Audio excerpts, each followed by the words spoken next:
Hey everyone, George here, and today I want to talk about the 1986 sci-fi comedy Critters, directed by Steve Herrick.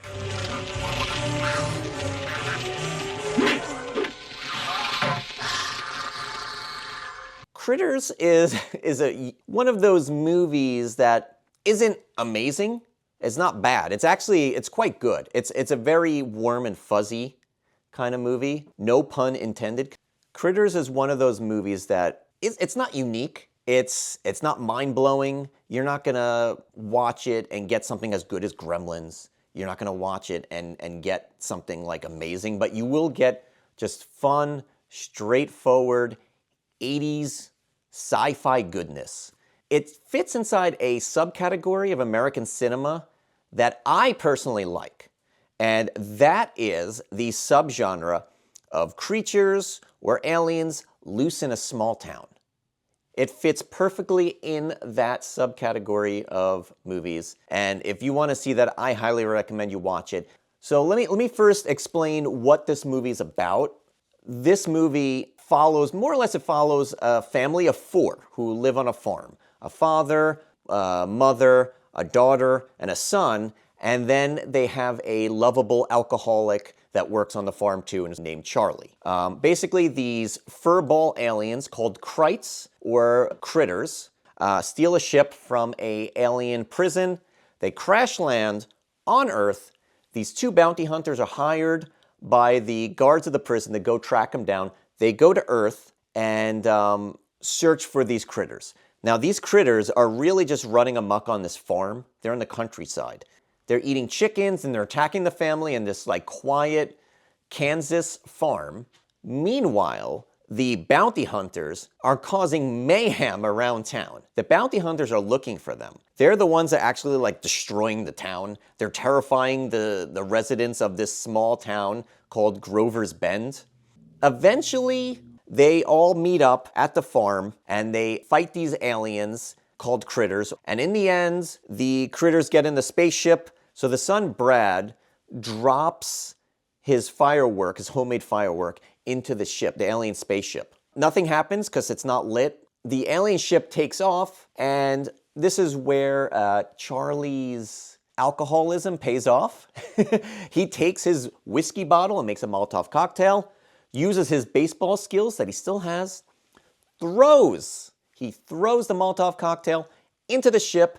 As the doors are closing, the hatch is closing, the ship destroys the farmhouse, and then they start taking off, and the Molotov cocktail ignites this firework, causes the entire ship to explode. They destroy the critters. The critters are done. The bounty hunters are impressed with the humans. He gives Brad, the son, a communication device to let them know if any more trouble happens on Earth. They also recruit Charlie. Charlie is now part of the bounty hunters. Also, the bounty hunters use their space magic to unexplode the home, and the house comes back together.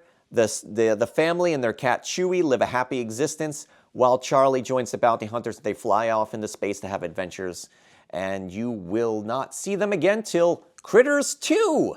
So the main characters of this movie is this family that lives on this farm outside of the town in Kansas. This family is actually quite funny. So you have the dad, who's like a typical father. He's rather stern. You have the mother, played by Dee Wallace. Dee Wallace is in this movie, but she doesn't do anything in this movie. She just screams the entire time. Her character is hysterical. She has a few lines and she talks and interacts like a regular person, but for the most part, she screams. She's always screaming and hysterical in this movie.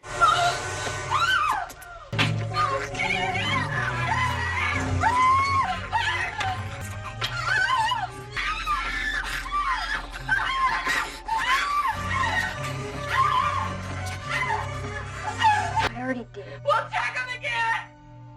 God damn it! Stop it! Get out of my house! Are you alright?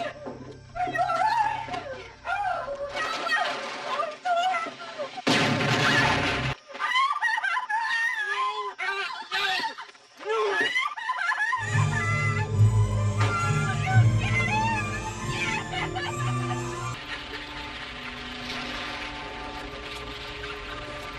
I think Stephen Herrick, the director of this movie, saw The Howling, the movie The Howling, saw that scene at the end of The Howling when she's in the newsroom.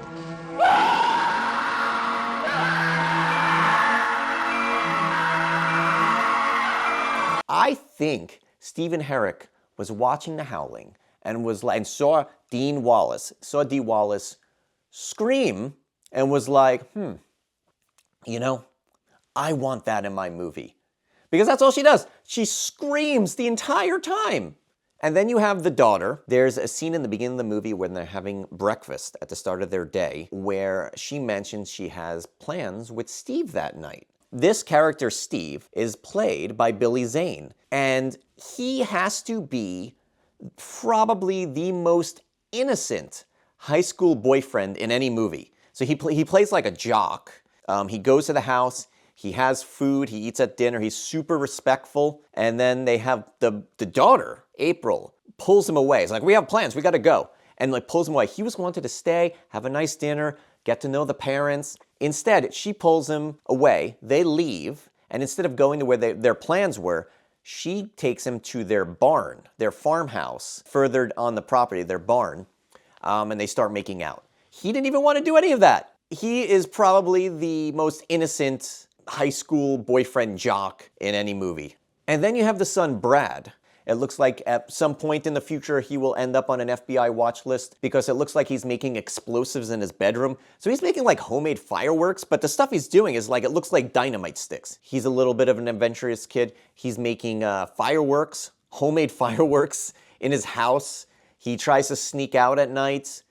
But it's funny, is this movie has this all-American family, has this super innocent boyfriend of the daughter, who ends up dying, by the way. There's only 2 people that die in this movie, and they kill off just the most innocent boyfriend, high school boyfriend in any movie. But it's really funny is you follow this family and Charlie, the lovable alcoholic friend of the family who works on the farm as well. You follow them on this adventure of these creatures loose in this farm and these bounty hunters just like stomping around this small middle American town. In the end, what saves the day is Brad, the son's addiction or hobby of making explosives in his bedroom, and Charlie, the lovable alcoholic's alcoholism. Those 2 things save the day. What happens is Brad was planning on using his explosive to blow up the ship. The explosive falls into the ship, but it's not lit. Charlie then uses his whiskey bottle that he always has with him because he's an alcoholic, makes a Molotov cocktail, uses his baseball skills that he had like tucked away because he was a former up-and-coming baseball player, throws a Molotov cocktail into the closing hatch of the ship. The ship explodes, and the day is saved thanks to a young boy's hobby of making explosives, illegal explosives, and a young man's addiction to alcohol. Something interesting about this movie is that when you sit down and you watch a movie that takes place in the 80s and you think it's about aliens coming to Earth and like attacking a family on a farm, there's not a whole lot of people that die in this movie. There's only 2 people that die in this movie, actually. You have the deputy who dies in this movie, and you don't really see what happens to him. He just gets hit by one of the stingers. The critters have like these stingers they shoot out. There's like poison at the end of it.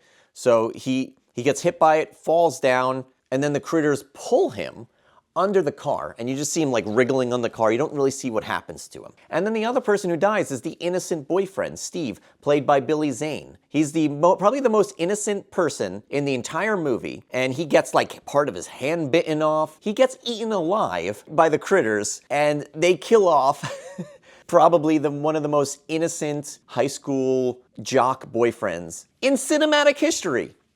So when you're watching this movie, you're gonna also notice is that the critters, the critters like eat people. So like 2 people are dead because of the critters, right? And at the end they blow up the farmhouse. But after that, they don't do any more destruction. Most of the destruction is done by the bounty hunters. So the bounty hunters are these 2 formless, they just like putty faces. They have no facial features. When they're flying to Earth, they need to take a form of an Earthling so they can blend in. and move about and find these critters and terminate them. So when they're flying, they're picking up TV signals. It's the 80s, so it's like antenna TV. They're picking up TV signals, and one of the bounty hunters, comes across a very 80s looking music video by Johnny Steele singing a song called Power of the Night. It's like he takes that person's form, and for some odd, unexplained reason, this other bounty hunter just doesn't find a face he likes. He doesn't take the form of anyone on Earth. So he has like no form. What happens is the aliens come down. They come across the dead deputy. Then for some reason, the bounty hunter sees this dead deputy and like, this is it. This is the face I'm gonna take. He takes the form of this dead deputy. So like he doesn't look like their deputy, like they'll recognize him, like, oh, it's the deputy, blah, blah, blah. He looks like a zombie version of the deputy. So like everyone's like alarmed. When they go to the church and they walk into the church, they see the deputy and he looks dead. He looks like a zombie. Anyway, when he's there, that bounty hunter then takes the form of the reverend. For some reason, he's like, oh, this is the face I want now. And so Johnny Steele lookalike and the reverend then go off and they go and cause mayhem at the bowling alley. And it's at the bowling alley, this bounty hunter takes the form of lovable alcoholic Charlie. For some reason, he sees Charlie like, this is the face I want, changes it to Charlie, and is like that face to the end of the movie, which then also causes all sorts of confusion, just because this bounty hunter, for some reason, just didn't like any face he saw on television. He didn't want to be the face of like some like actor, some like famous actor, some like model on TV. They could be watching like a perfume ad. And he was like, no, I don't want to look like that muscular man on a beach. I want to look like Charlie, the alcoholic. I don't know. For some reason, that's just how it went. Also, another thing about these bounty hunters are that they're like a bull in a china shop. They go to this town. They cause mayhem at this church. They cause mayhem at the bowling alley. They actually shoot up the bowling alley. But like they're not very good. They're actually really bad at being bounty hunters. They do a really bad job finding these critters, or they call them krites in the movie. They do a horrible job. They just go to town, cause mayhem, cause chaos, and destroy property. And they need the help of Brad, the son, to be able to find the critters. The son is telling them where the critters are. They hop in the car and they drive off to the farm. That's how they get to the farm, is because they come across the son. They did like no investigating. Their investigating was like acting like Arnold Schwarzenegger, like in the Terminator, just going, where are the krites? And everyone's like, what are you talking about? I don't understand. I'm just a human. Where are the krites? I don't know. I'm just a drunk guy at a bowling league. I'm part of a bowling team. I don't know. Our like lead star, who's the dad who like works on the farm, isn't showing up. I don't know what happened. Where is he? And then someone comes out, where are the krites? And just shoots up the bowling alley. Like, that is not, they're not investigating where these aliens are. So they do a really bad job finding it. But I guess they didn't really do a bad job, because in the end they found the critters. So I don't know. Did they do a bad job or a good job? I don't really know.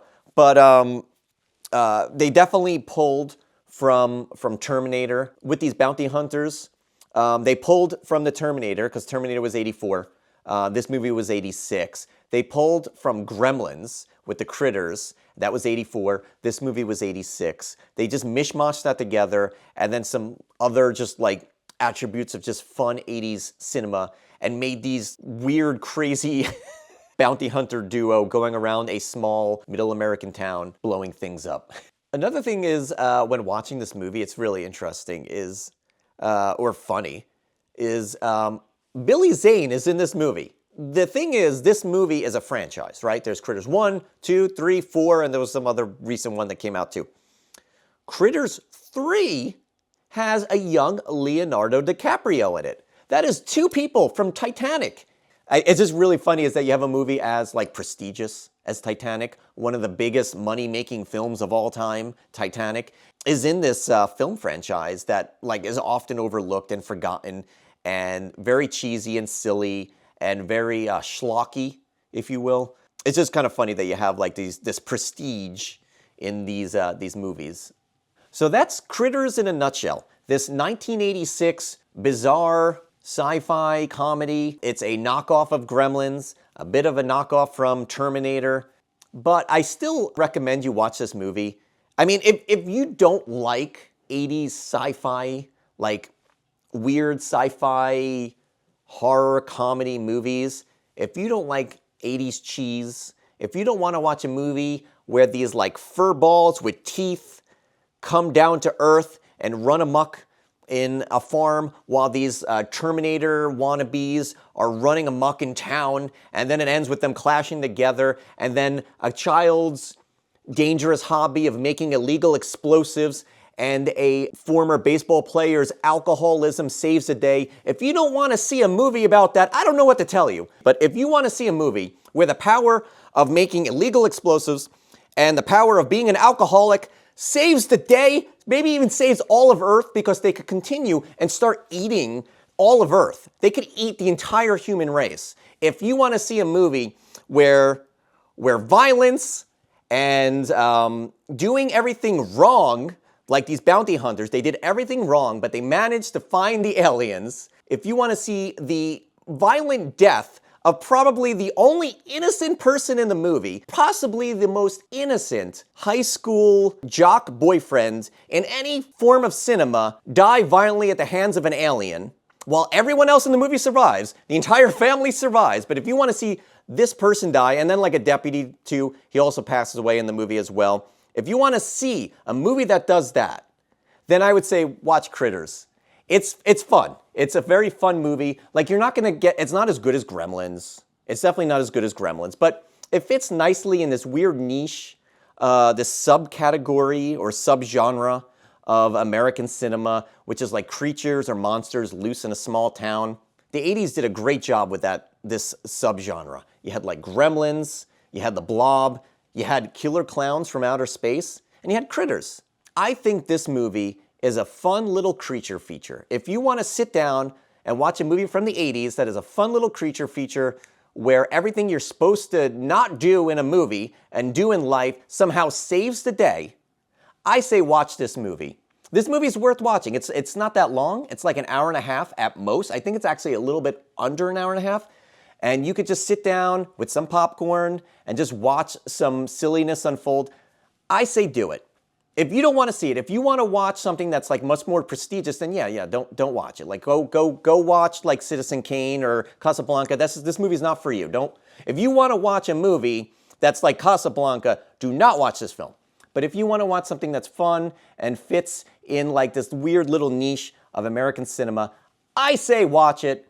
I recommend Critters. It's just a fun little creature feature. Go right now, stream it right now. I challenge you, watch it. Bye.